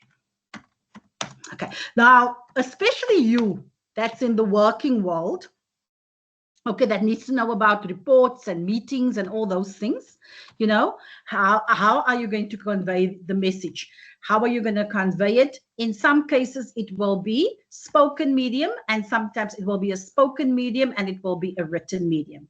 Maybe I can make this a little bit bigger for those that might be not easy to see. Okay, let's do this. You know what I'm actually quite a bit annoyed with is that I should have started way earlier with these things because then I could have helped you with reports and meetings and all of those things. Yeah, they started a little bit late. Okay, so your medium in this case, how are you going to convey the message? I'm conveying my message spoken, because there's a spoken medium and there's a written medium. In my case now, today, I am doing this online via a Teams meeting. So it's spoken. You can hear my voice. Isn't that so? There's a recording. Isn't that so? Okay, so spoken would be, your medium will either be spoken or it will be written. What is my written medium that I'm using here today? It's the PowerPoint slides that I'm using, that I'm going to email to you, hopefully by tomorrow, and then you will be able to get this information. So you have a spoken medium and a written medium. Now, there are many, many spoken mediums and there are many, many written mediums, but again, it boils down to the sender, guys. If you are the sender of the message, your audience is going to be what? Let's say you submitted an assignment, okay? Your audience, and so I'm going to add this. In my case, if you have to submit an assignment, who's going to be the sender of that message? It will be you. Isn't that so? So let's say your name is Bongi Suisa. I'm just using an example. Okay, so you are the sender. You have to make sure that your assignment is done well. If you have to send an email via your work email, who's going to be the sender? It's going to be you. So you have to make sure that sender, as a sender, I am going to make sure that my audience is going to understand what I am saying in that message. It's not the audience's responsibility to figure out what you are trying to say. That's what it boils down to. So when you submit an assignment, when the lecturer lectures, for example, I'm not sure whether they are doing online lecturing or tutoring, but if that lecturer lectures, it's her responsibility to be the sender and to make sure that you understand what is expected from you. Is that clear? When it is your turn as a sender to submit the assignment, you then become the sender. The lecturer and the markers now become the audience. Okay, so who's going to be your audience in that case when you submit the assignment, or you write an email, a work email, or you have to take minutes of the meeting? You, that's the sender. Sorry, the people that you are sending the message to, the audience, will then be the people that you are sending it to, but they don't have to figure out what you are saying. So you can't say to a friend and be a sender of a message and tell the friend, I'm going to see you tomorrow. I mean, that makes no sense, you know. You will be more clear it with a friend and say, look here, we're going to meet at this place at this time and so forth, because you don't want people to come back to you back and forth with these types of things. Is that clear? Okay, so I'm just using as an example there. So you are the audience. The audience would be what? If you have submitted an assignment, it will be your lecturer, because the lecturer is going to be the person that's going to mark your script. Isn't that okay? So the audience changes now, and then also will be maybe additional markers, okay? That will also be your audience. So you have to be clear, okay? So additional markers. If you have submitted those things, then what will be your message? Your message must be the message. You are now the sender. Remember, my message was to lecture ENG1504, Students on Language Acquisition and Communication Theory. But if you become the sender when you submit an assignment, then it means your message must be that I have looked at the assignment and I can now answer all the questions. Is that clear? That's your responsibility. That's your responsibility, guys. So the message must be that if Bongi Subisa must now say to herself, okay, I am the sender. My audience is now the lecturer and additional markers. The message that I'm trying to convey here is that I must the message is that I understand the questions that I'm being asked, questions, and I am following instructions. Okay? So that's basically what it boils down to. I'm following the instructions. I'm following. Oh my goodness. Yeah, follow. Sorry, guys. It's been a long day. And I'm following instructions. Is that clear? Okay. So now, what medium are you going to use? When you submitted your report, what did you do? What medium did you use? A spoken medium or written medium? When you submitted your assignment? Guys, what medium did you use? Did you write on a piece of paper, or what did you do? The written medium. It was a written medium, okay. But we could also have said to you, upload a voice note. Do you understand that? And that then would have become a spoken medium.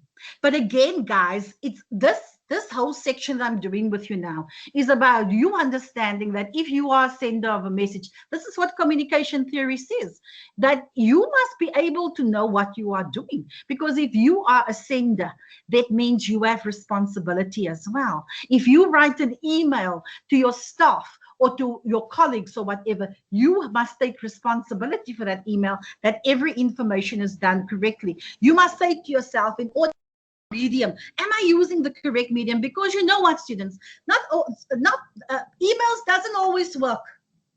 I've noticed that sometimes your medium must change, you know, because you write long emails. Sometimes your medium must be a face-to-face. It must rather be a spoken medium where you have a face-to-face discussion. You know, sometimes you need to pick up the phone and then have a space to or do a voice note or whatever. You know what I mean? Okay, so your medium, you must be clear as a sender that if I want positive feedback from my audience, I must be clear about the correct medium that I'm using. Is that clear? So what do we mean with that? Codes would be verbal codes again. So the medium would be spoken and written medium. We can also look at other mediums that I've got an example of mediums here. Okay, so spoken mediums, I've said here, would be an online Teams meeting. You can use a voice note, depending on your understanding of the audience. How am I going to use the medium to get my message across effectively? You understand that? You must be able to understand there's the spoken medium. The actual meeting is a spoken medium, because there's the chairperson opens the meeting, you know, apologies and so forth. A Netflix movie is also a spoken medium. that's just me. But in my case, it also becomes a written medium, because as I'm getting older, I've discovered I like actually watching the subtitles in English.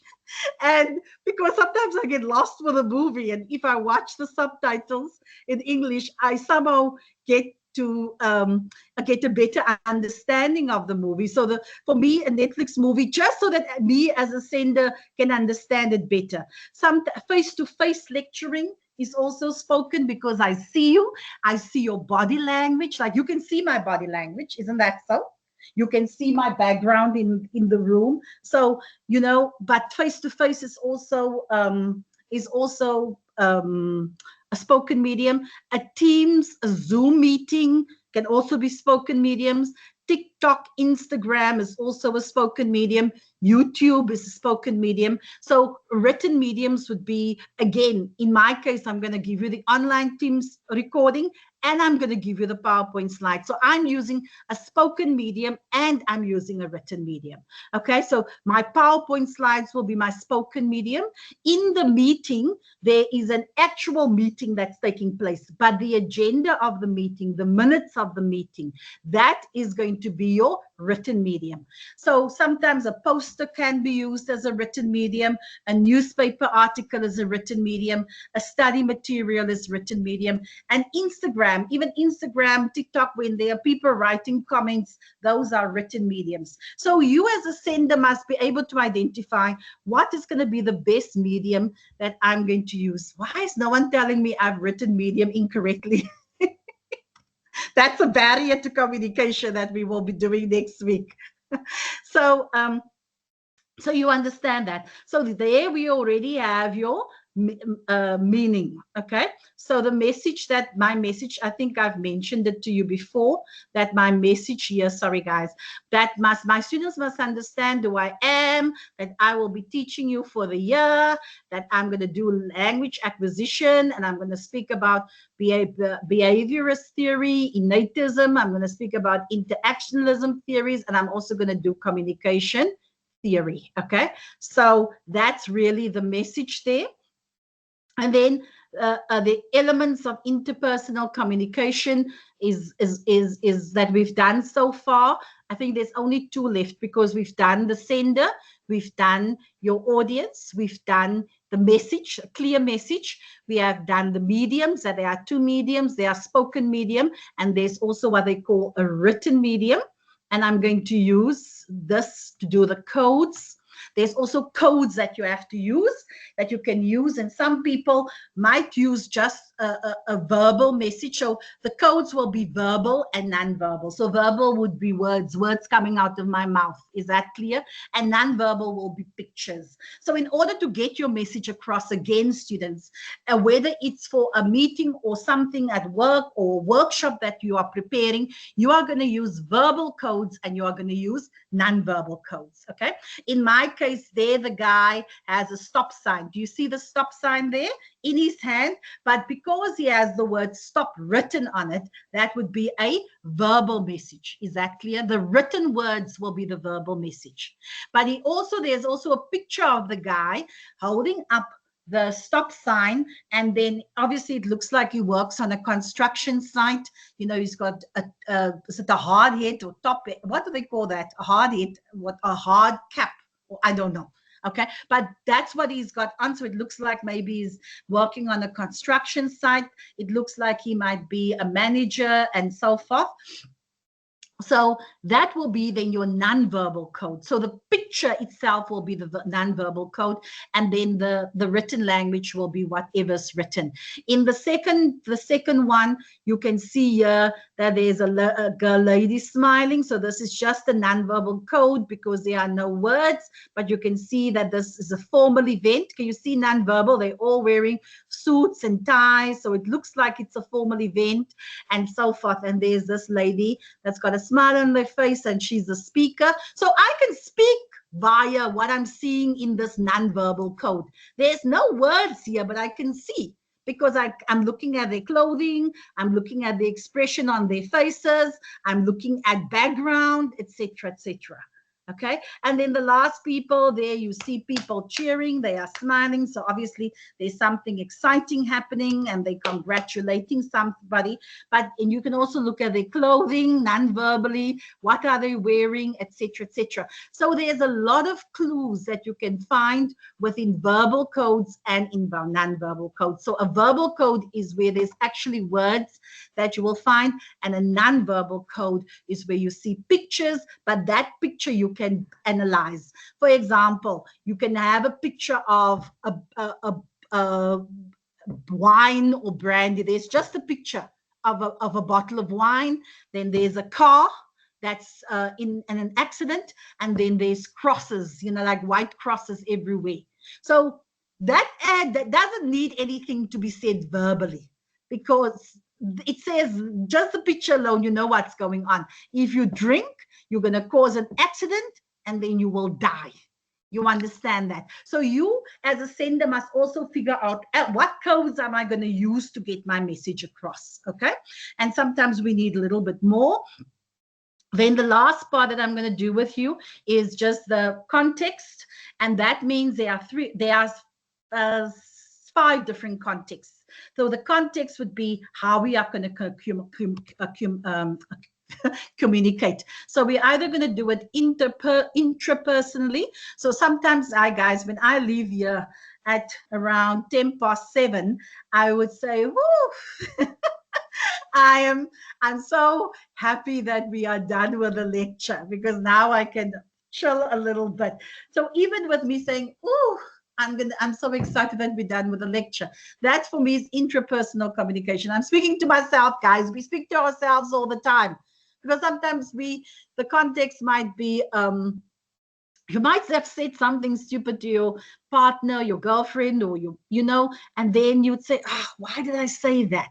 So sometimes our context is intrapersonal. Sometimes our context would be inter. Remember the words, guys. Inter is two. It's always two. So it's maybe when I leave here, I will go out and I will speak to my husband, and then the context will be the two of us. So I will still be the sender of the message. You will become my audience. Now, small group communication is another context. This is normally when you have meetings. So I normally say to students, when it comes to small group communication, it would be around 3 to 12 people that you have in that meeting. And that's going to be your context. So you must remember that. So public is not even what we are doing here now. In the past, this type of teaching, if I had a face-to-face conversation with you, it would have been public. But now with technology changing, it's not becoming public any longer. So public refers to public communication refers to public speaking, and occurs in public rather than private places. Even though both send and audience are present, when public communication takes place, it largely just one-way communication and is formal in nature. So public would normally be when we are all maybe 40 people, but we're in one space, and there's maybe one-way communication. Sometimes that happens in churches where you will see the father or the pastor preaching there in front, and then it feels like it's one-way communication all the time, depending on what type of church you are going through as well. Even a political rally, there will be all these people in one space, and then there will be a person speaking in front, or it can be any form of rally that you can get. So your context, then the last one is mass communication, and you know about that. That refers to the transmission of message to a mass audience. In my case, because you are all sitting in different places, suddenly this has not become public communication any longer. It's now become mass communication. You understand that?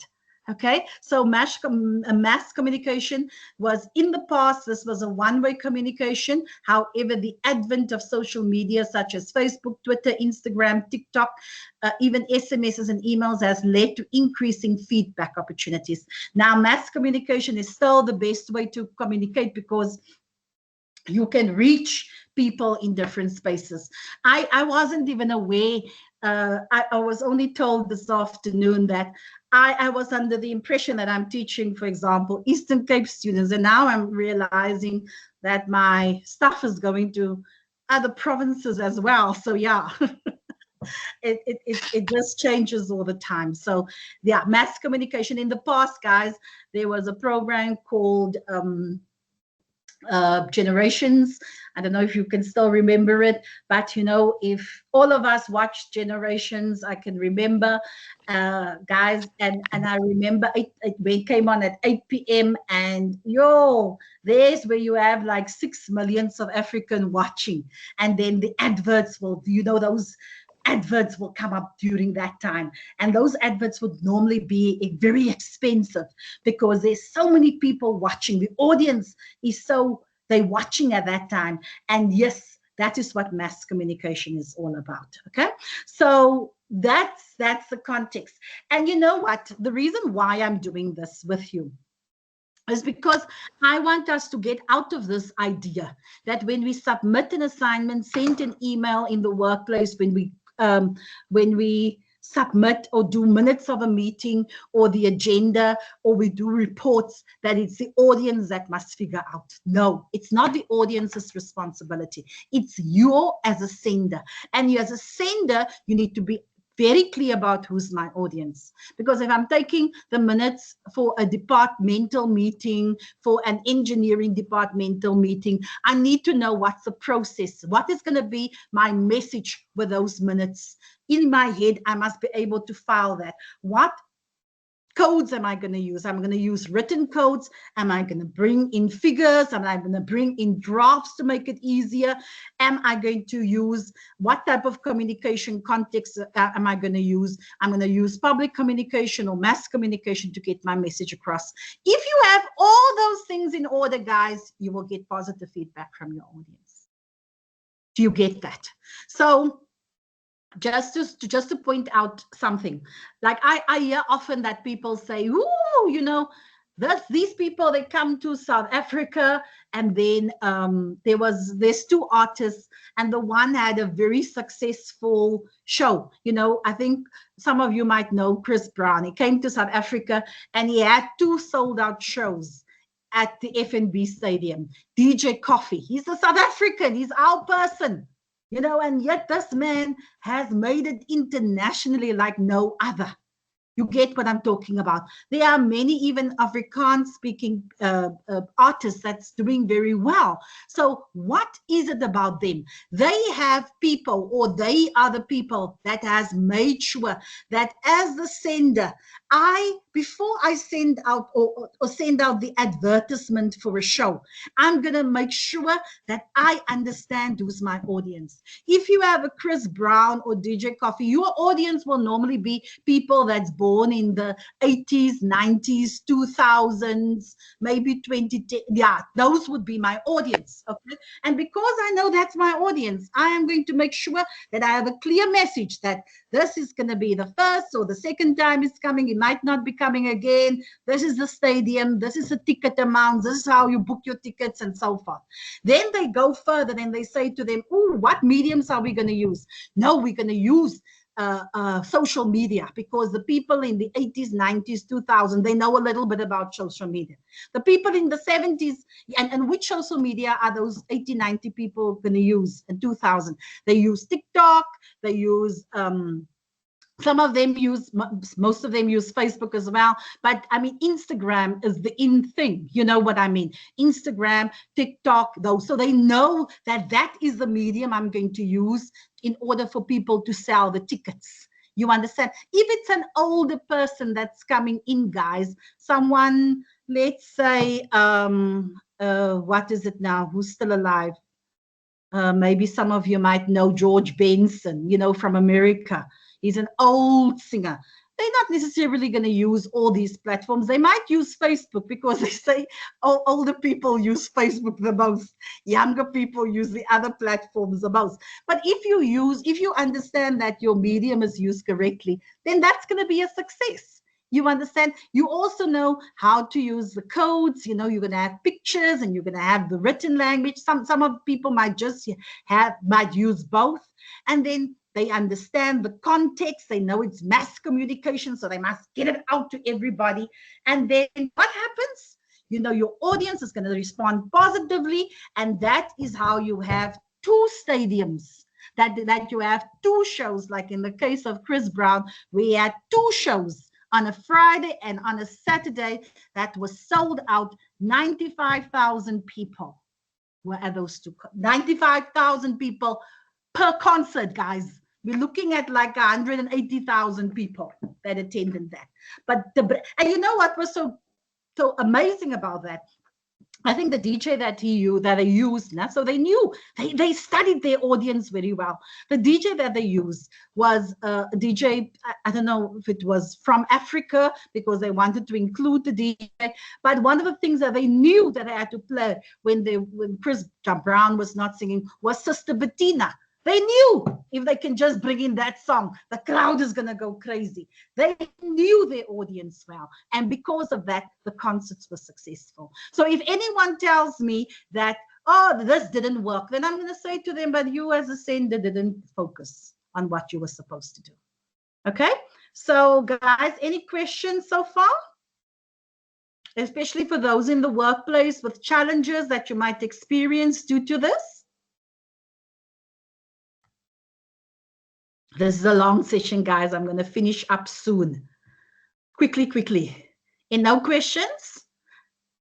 Okay, let's go on. And then I'm going to just do the last part.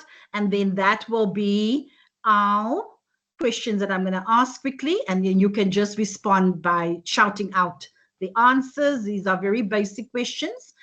And I will do a session with you on an activity next time I see you. Okay. So should the sender or the audience take primary responsibility for the success of any communication? You can just unmute yourself and shout out the answer. Should the sender or the audience take primary responsibility? Who must take responsibility? You can unmute yourself. It's the sender. The sender. There we go. Beautiful. The sender. Guys, emails. You are the sender. You must make sure that those emails are correct. Is that clear? Okay. Why is it important to consider the needs of your audience before conveying a message? Why is it important to consider the needs of your audience before conveying a message? Why is it important? Because what do you want? You want to consider the needs of your audience, because if your audience responds, because you're going to get positive feedback from your audience. If you convey all the needs of your audience, you will get positive feedback from your audience. Is that clear? So if you are taking the minutes of the meeting and you consider your audience and you send it out, yes, you then, it will mean that your audience, you will get positive feedback from your audience. Okay. Explain the difference between a verbal and a non-verbal code. A verbal code would be the written language. Isn't that so? Okay. And non-verbal, someone can just grab it. Well, non-verbal is the body language. Sorry? The body language.